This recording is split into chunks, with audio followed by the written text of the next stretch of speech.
How do you think those Fortune 500 leaders spend their days? Creating jobs to help people put food on the table? Padding their own fortunes? Or how about this? Getting stuck in a limo all day while inching your way across Manhattan to get a haircut. That's the basic premise of Cosmopolis, directed by Cronenberg and adapted from the novel by Don DeLillo. The name says everything. The book was written in 2003, but with its backdrop of global market unrest and radical protest movement, it seems freakishly modern. We've had numerous threats, all credible. I'm still standing here. The film has got a killer cast. Paul Giamatti and Canadians Jay Baruchel, Sarah Gadon, and Kevin Durant. And by the way, making a serious departure from the Twilight films, Robert Pattinson as the billionaire trader with a death wish. As a look deep inside someone's psyche, Cosmopolis is similar to some of Cronenberg's earlier work, films like The Fly and Dead Ringers, but it's also a big picture about the way we live and think and where we might be headed as a society. Time is a thing that grows scarcer every day. What, you don't know this? Please welcome to the program, David Cronenberg! Thank you. Okay. Water, mug. Get a little sip there. Congratulations. Thank you. What for? The film. Oh, the film. You may be aware of the fact that you just made a big film. You know, I have that secret little tickle that tells me that, but it's good to hear somebody else say it. Good films make points, right? What's the point for you in this? And can the director's point be different than the author's point when he wrote the book?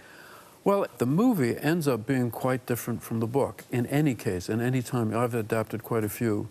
And one of the things that I learned right away was Stephen King's The Dead Zone was my first adaptation, was to be faithful to the book, you have to betray the book, really.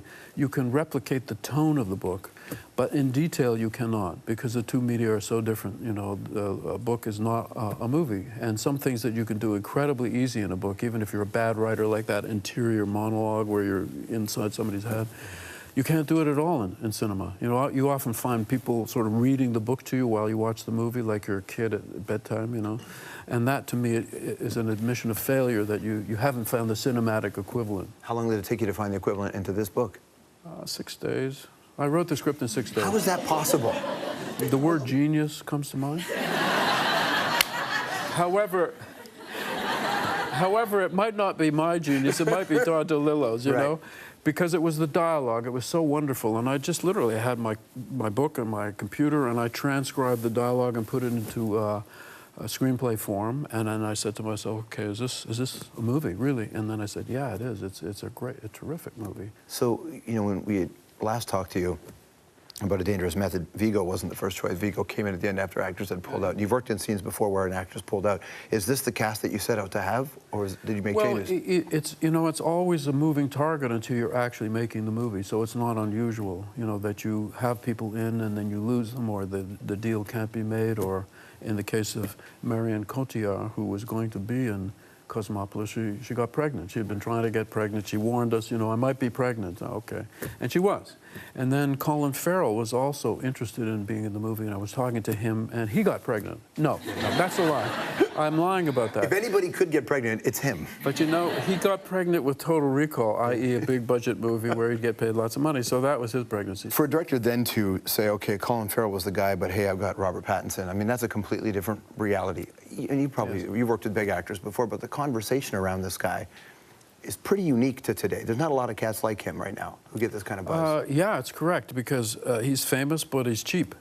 And he's cheap as in he won't pick up a tab, or cheap as he's inexpensive to buy? Cheap as he's inexpensive, and he was available. Well, okay, so in fact, you know, he's come off a huge series. He's done 5 Twilight movies. And he's looking to do something interesting, because actually he's a very intelligent, interesting actor who's done some interesting stuff before Twilight. And he was looking to do that again. Well, there's a scene in this film where he gets a prostate exam in the limo. Yeah. And it's pretty, I mean, it's a lot of face acting. Thank God for the editing on that one. But we shot the other stuff, and it's available for a price. But wasn't it supposed to be a far more graphic shot? And did he come up to you and say, listen, I can't put... No, I mean, we joked. I joked. I said, you know, it's doing a prostate exam in a limo, it's cramped. What angle, you know, what angle do I use? I mean, there's dialogue, but then there's also the exam. So I joked a bit. I like to terrify him a little bit. So it's not just Robert that's in this film. You mentioned Paul Giamatti, obviously Sarah Ganson. There's a lot of people that kind of pop into this film at certain points, and we have a question from, or statement from one. Hi there, Cosmopolis posse. It's Jay Baruchel, who, fingers crossed, I hope is still in your movie. Yeah, so you guys are all chilling there with the man himself, Strombolopoulos, Cosmopolis. Yeah, anyway, I just wanted to say to all of you, to Mr. Cronenberg specifically, thank you. This was literally a dream come true for me. Cronenberg's been an utter hero and inspiration for me.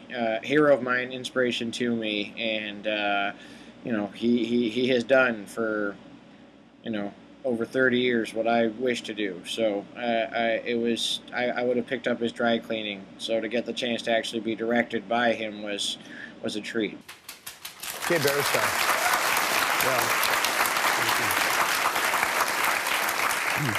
I wish I'd known about the dry cleaning before, because I had some in it. The reason I wanted to play that was there are a lot of people who will come on a set, younger guys, who know you as Cronenberg. Like you are a brand in your own way. Have you ever had to work hard to get actors, especially Canadian ones, to kind of get to a level playing field? Well, what's funny is, I mean, in doing publicity for the movie, I hear these actors say things and realize a lot of stuff that I didn't realize before, like how terrified they were and how they really didn't want to screw up because they knew I made good films and they don't want to be the ones who are going to bring my career down, you know. But so I really just react to them as they are on the set. I don't, you know, there are some directors who feel they have to be a psychoanalyst and of their actors and stuff. I really think that's nonsense, honestly. We'll play a clip from another a director's point of view on what the point is to make a film. Do you think the establishment, so-called, should set a standard on underground films? They will.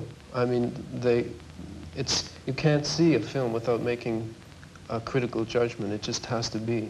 And as far as I'm concerned, really the only judgment I want, the only judgment I make on another film is if it hits me, then it's good. And if it doesn't, it's not. And no volume of theory is going to change my mind about a movie that I don't like.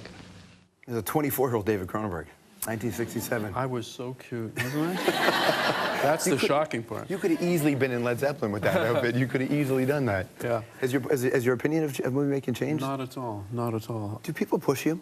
Are there people on set who tell you you've got it wrong? Geez, it's been a long time since somebody did that. Is that because you fired them, or because? No, you know what I mean. Like, no. Usually I have them beaten to death. I mean, I don't mess around. You know, this film is serious. No, but that's interesting. No, people question. Of course they question. They don't say you got it wrong, but they say, "Are you sure you want to do that? Are you sure that?" And a producer will say, "Really, you want Rob Pattinson? I mean, you know, really?" And I have to say, "Yeah." So they'll question you because they're not sure themselves, but it's not like they know that you got it wrong. It's good to see you, man. Thanks for coming in. It's a pleasure. Really appreciate this. So we're going to have more of a conversation about this film. All the stars of the film are going to join us in just a bit. When we come back from the break, it'll be some guy called Robert Pattinson. David Cronenberg, everybody. We'll be right back.